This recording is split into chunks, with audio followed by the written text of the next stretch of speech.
मैं डॉक्टर राधा राउत। मैं doctor Raut dental and implant clinic में प्रिंसिपल डेंटिस्ट हूँ। आज हम बात करने वाले हैं डेंटल इम्प्लांट्स के बारे में, जो कि गिरे हुए दांत यानी मिसिंग टीथ को बदलने के लिए सबसे आधुनिक और भरोसेमंद उपचार की तकनीक है। तो मुंह में गिरे हुए दांत होना यानी मिसिंग टीथ होना कितनी सामान्य बात है। शोधकर्ताओं के अनुसार 35 से 44 साल की उम्र में लगभग 20% लोगों में कम से कम एक दांत मिसिंग होता है। 50 साल की उम्र तक 12 पक्के दांत निकाले होते हैं, जिसमें अक्कल दाढ़ का भी समावेश होता है। और 65 साल की उम्र तक लगभग पूरे दांत निकाले होते हैं या तो पूरे दांत गिरे हुए होते हैं। तो मिसिंग टीथ इतने कॉमन हैं। इसीलिए मिसिंग टीथ को रिप्लेस करने के लिए यानी बदलने के लिए एक भरोसेमंद और लंबे समय तक चलने वाले उपचार की तकनीक की ज़रूरत होती है, जो कि डेंटल इम्प्लांट्स दे सकते हैं हमें। डेंटल इम्प्लांट्स को लेकर लोगों के मन में कई तरह के सवाल और संदेह होते हैं। इसी वजह से कई लोग डेंटल इम्प्लांट्स को ना अपनाते हुए दूसरे उपचार के पद्धति अपनाते हैं। इसलिए आज मैं आपको डेंटल इम्प्लांट से जुड़े हुए कई सवालों के सरल भाषा में जवाब देने वाली हूँ।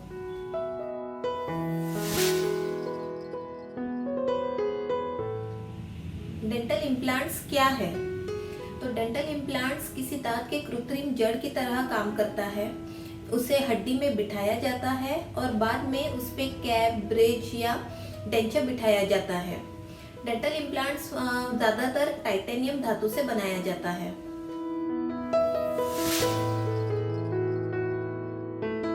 डेंटल इम्प्लांट्स में क्या खास बात होती है?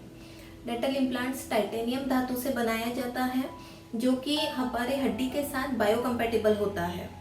इसी वजह से वो हड्डी के साथ आसानी से जुड़ जाता है यानी फ्यूज होता है और हमारे दांत के जड़ की तरह वो काम कर सकता है।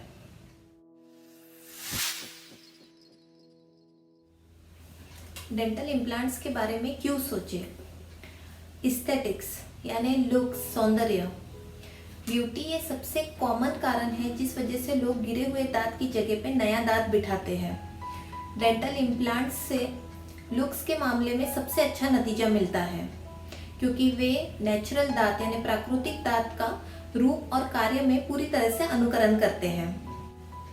खाना खाने के कार्य के लिए अगर आपके दांत मिसिंग हो तो खाना चबाने में और खाने में काफ़ी तकलीफ होती है। इसी वजह से हम सही आहार नहीं ले पाते और शरीर में कई पोषक तत्वों की और विटामिन्स की कमी हो सकती है। और डेंटल इम्प्लांट्स की मदद से हम ये टाल सकते हैं। नेचुरल दांत के तुलना में रिमूवेबल डेंचर्स में सिर्फ 25% तक चबाने की क्षमता होती है, बल्कि डेंटल इम्प्लांट्स में 80 से 100% तक चबाने की क्षमता होती है। आत्मविश्वास के लिए अगर दांत मिसिंग हो तो कई बार बात करने में तकलीफ हो सकती है, जिस वजह से सामाजिक समारोह में शर्मिंदगी भी महसूस हो सकती है, स्पेशली जब सामने के दांत मिसिंग हो तो या डेंचर्स लूज हो तो। इस वजह से आत्मसम्मान कम हो जाता है और हमारे व्यवहार में भी बदलाव आता है। डेंटल इम्प्लांट्स की मदद से हम खोया हुआ आत्मसम्मान वापस मिला सकते हैं।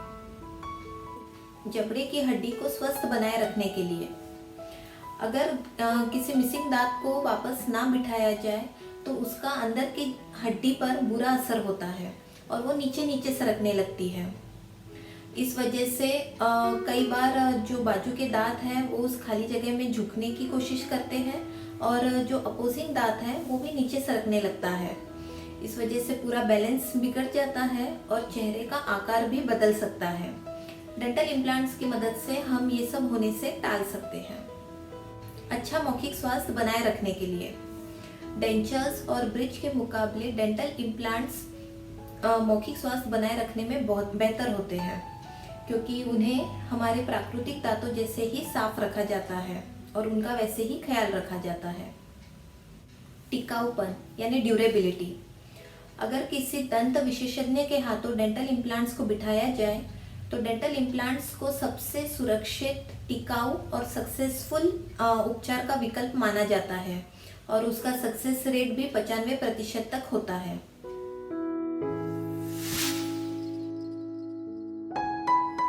डेंटल इम्प्लांट्स को बिठाने के लिए किन चीज़ों का ख्याल रखा जाता है? सबसे पहले मेडिकल चेकअप किया जाता है, जिसमें ब्लड प्रेशर, डायबिटीज़, कोई हार्ट प्रॉब्लम, हड्डी की बीमारी या बेसिक ब्लड रिपोर्ट किया जाता है। फिर मौखिक स्वास्थ्य का चेकअप किया जाता है और जहां इम्प्लांट डाला जाता है उस जगह के हड्डी का चेकअप किया जाता है, जो कि 3D स्कैन्स यानी CBCT और एक्सरेज की मदद से किया जाता है।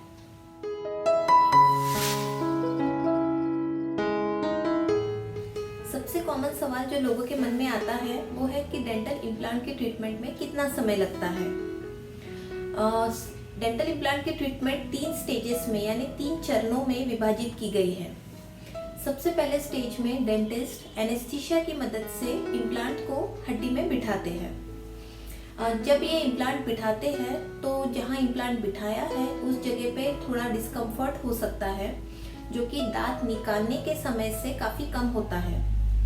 पेशेंट को 6 से 7 दिन तक दवाई दी जाती है और नरम आहार लेने की सलाह दी जाती है।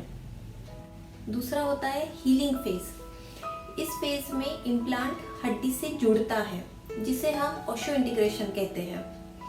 ये लगभग 3 से 4 महीने तक चलता है, पर बाकी फैक्टर्स को ख्याल में रखते हुए ये समय बदल भी सकता है। फिर तीसरा और आखिरी चरण होता है जिसमें हम इम्प्लांट पे कैप, ब्रिज या डेंचर बिठाते हैं।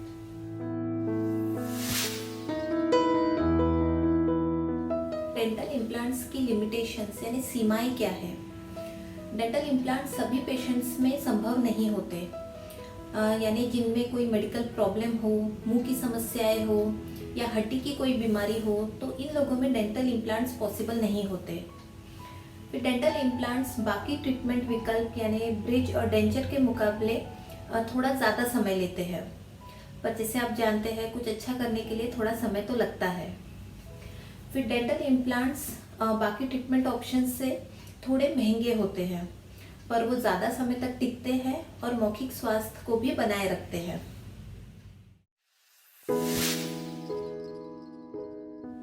डेंटल इम्प्लांट्स बिठाने के बाद मौखिक स्वास्थ्य बनाए रखने के लिए क्या कोई खास तरीका होता है?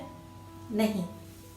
डेंटल इम्प्लांट्स को हमारे प्राकृतिक दांतों जैसे ही साफ किया जाता है, जो कि हम नॉर्मल ब्रशिंग से कर सकते हैं, और उन्हें हमारे प्राकृतिक दांतों जैसे ही मेंटेन किया जाता है।